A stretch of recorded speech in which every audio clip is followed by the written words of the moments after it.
So, with that out of the way, let's talk about the third topic. And you may have been, if you've been following me for the last few months, and most of you have, you may be aware that Amazon has basically been firing employees who complain about working conditions in the warehouses. Amazon was a company that I had assumed was doing things correctly.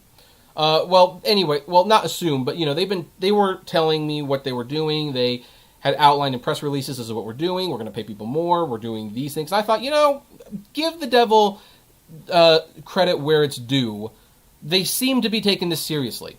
But shortly after Amazon outlined what they were doing to help the community and help their employees, we found out they really were not doing any of that at all.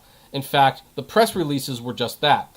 They were PR spins, and the company was really not equipped to deal with the pandemic at all, and more people were getting sick at Amazon warehouses than most places because Amazon was not implementing anything. Now, they seem to be doing okay now, from what I understand, but it took months for them to get that down. And in the meantime, some people complained that Amazon was not following safety rules. And Amazon's response to these people were to fire them. And they fired them basically saying that, hey, they weren't following the rules we set into place, so we're firing them. But interestingly, the guy who got fired, he was complaining to Amazon that Amazon wasn't following the rules that they put in place. So why does he get fired and not the guy who put the rules in place? I don't know. But anyway, we knew that this was going to come back to bite them. And New York is now reportedly investigating them for firing the employees. So, here's what the street has to say. The New York Attorney General is reportedly looking into whether Amazon retaliated against employees who criticized its labor practices. The New York AG has been interviewing workers in Amazon facilities throughout the state about whether Amazon violated labor laws in firing or other retaliation against workers who spoke out about warehouse conditions, according to CNBC. In April, the New York AG notified Amazon in a letter that it was looking into whether the company broke employment or whistleblower laws in firing a worker, Chris Smalls, who organized a strike at a Staten Island facility. Now the investigation has reportedly broadened to include other retaliatory actions Amazon may have taken against workers who spoke out about unsafe conditions at its facilities during the C virus pandemic. 8 Amazon workers have died after contracting the C virus, according to media reports, and many more have been infected across the U.S. In May, a group of state AGs sent Amazon and Whole Foods, its subsidiary, a letter asking for a state-by-state breakdown of C virus infections and deaths among Amazon workers.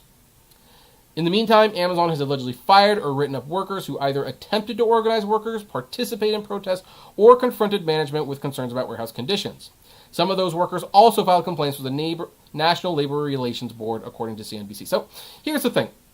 I fully believe Amazon retaliated against these people. I fully do. Because here's the thing. Every time one of these people was fired and they went to the press and they said, hey, I was fired for doing this, Amazon would come back and they say, no, we fired them for this reason. No, we fired them for this reason. We fired them for this reason. And at some point you start getting a picture where it's like, okay, you're saying that you fired all these people for all these different reasons.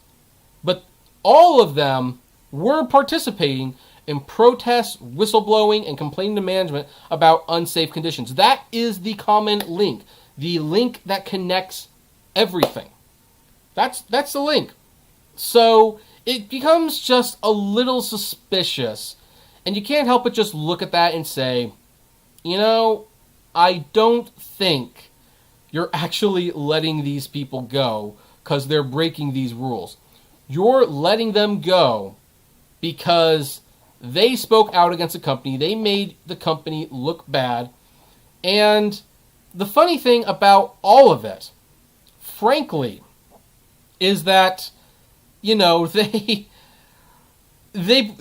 have gotten some bad press, like, hey, your employees are complaining about unsafe working conditions. That would have been bad, obviously.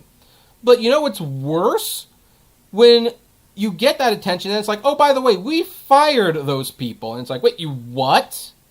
You what? That sounds like it's retaliatory. Well, it's not retaliatory. Yeah, but it sounds retaliatory. Well, no. We fired all those people for different reasons. Yeah, but they all protested against you, right? Yeah, they did. But we didn't fire them for that reason. it looks really, really bad. And the thing is, it's going to cause a double negative, because once they protest your company, it's already news. So you might as well write it out. But then you fire them on top of it. Guess what? The news sticks with you. And we're still talking about this because of this. And of course, I don't like Amazon. I have to be perfectly upfront about that. Oh, hey, Dustin, how you doing?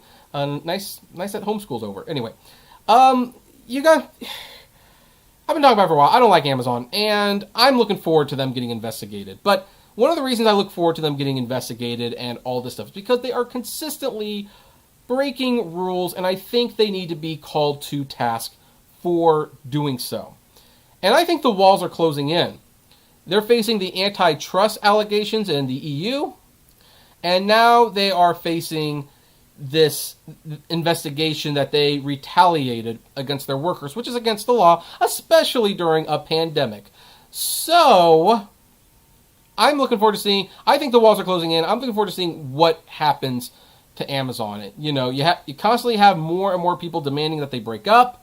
More and more people are looking at them as not friends, but as necessary evils, kind of like credit cards. Like, a credit card is not your friend, but it's a necessary evil. But what happens when the necessary evil gets so big and you depend so much on it that it really has a negative effect on not only your life, but everyone's life? That's what people are starting to realize. So here's the thing. I'm looking forward to this. I think it's going to happen. And, I'm curious. What do you think? Do you think they should be broken up? Do you think they are going to be broken up? What do you think is going to come from this investigation? I'd love to know. Comment below. Like, favorite, share, subscribe. And as always, flame responsibly.